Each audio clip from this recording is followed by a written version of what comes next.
No, snažili jsme se za prvé jsme zužitkovali místo v centru, to znamená, že největší jako udržitelnost spočívala v tom, že vlastně nerozšiřujete město do šířky, ale jste uvnitř.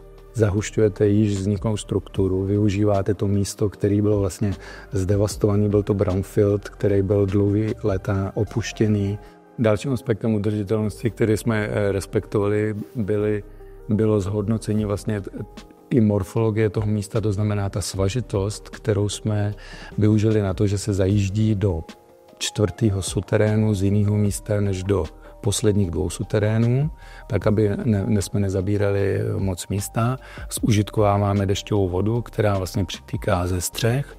Všechny ty střechy jsou zelený, to znamená, že ochlazujeme ten dům v létě, v zimě ho zase přihříváme a navíc nám umožňuje ta zeleň v létě, v pár dnů nevytvářet ještě větší prostě zateplení okolí.